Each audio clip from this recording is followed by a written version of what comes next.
Everybody, it's Mike Shellenberger for Public. Yesterday, a Brazilian Supreme Court justice, who is also the president of the Superior Electoral Commission, lashed out angrily at ex-owner Elon Musk. At an event heavily promoted by Globo News, Alexandre de Moraes claimed that Musk is part of a vast global extremist conspiracy to undermine Brazil's sovereignty and democracy. He claimed that Musk was an irresponsible mercantilist, motivated solely by profits, who had united with extremist Brazilian politicians. But there's no evidence of any conspiracy. Musk did not know that I would publish the Twitter files Brazil, nor did the Brazilian politicians who reacted to them. And many of the politicians and journalists who J. Moraes is demonizing as extremists are actually advocates of freedom of speech, including the right to criticize J. Moraes.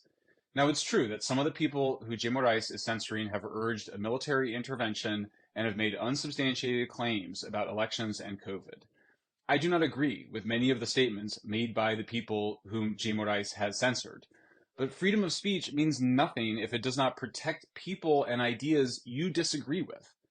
If we aren't going to allow people to criticize democracy, elections, and vaccines, how will we ever know when they go wrong? If people are spreading false information about democracy, elections, and vaccines, the best way to deal with that false information is with accurate information, not with censorship. The real extremist spreading disinformation here is J. Moraes.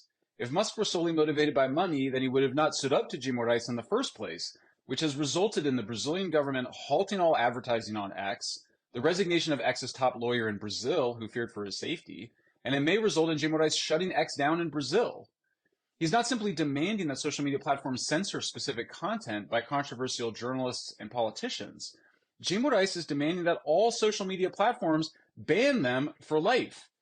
He often does this through secret hearings without the right of appeal. In fact, it's even worse than that. You can't be a politician or a journalist if you can't communicate on social media. And so J. Moraes is not just violating the Brazilian Constitution's protection of free speech. He's also attacking the freedom of the press, destroying careers, and interfering in elections. J. Moraes has acted unilaterally to invent new laws. He's actually interfering and taking over the role of Congress and the president. And that means he's behaving like a dictator. And now J. Moraes has weaponized the federal police, including against me, for publishing the Twitter files in Brazil. The federal police delivered 2 reports to J. Moraes, one on April 18th, one on April 19th. These reports consist of a gigantic conspiracy theory suggesting connections and relationships that simply don't exist. The reports single me out and suggest it's somehow suspicious that I only have one paid subscription on X, which is to Elon Musk. But there's nothing suspicious about this. I'm paying Musk, not the other way around. And as the police report notes, Musk takes a percentage of the revenue from the people who subscribe to my content on X. The reports claim that the people who J. Moraes had demanded be censored had gained limited access to communications on X, and particularly through X's Spaces, which allows for live conversation. In other words, J. Moraes is totally obsessed with silencing his enemies. It's not enough for X to have blocked their profiles, which it did.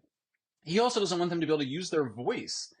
Now, it helps the Brazilian government to pay the Brazilian news media to go along with all this. The Lula government increased government funding by 60% for Globo alone, which is the biggest media outlet in Brazil. And Globo has been demanding more censorship and running propaganda for J. Moraes.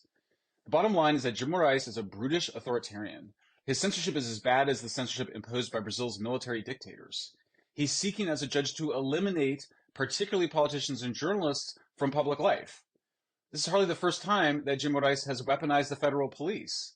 And in calling Elon Musk a foreign mercantilist, J. Moraes is using the exact same kind of nationalist rhetoric that he has attacked his enemies for using. So why does J. Moraes have so much power? In Brazil, people told me it was because J. Moraes controls so many court cases involving rich and powerful people, including politicians and other judges. The solution is for Brazil's Congress to open an investigation known as a Parliamentary Commission of Inquiry, or CPI. Now, it's true, a CPI can't evaluate judicial decisions, but it can evaluate judicial abuses of power, and that is obviously what is happening here. Under a CPI, Brazil's Congress could gain access to communications between police and judges or anyone else. It could also hear from the victims of censorship.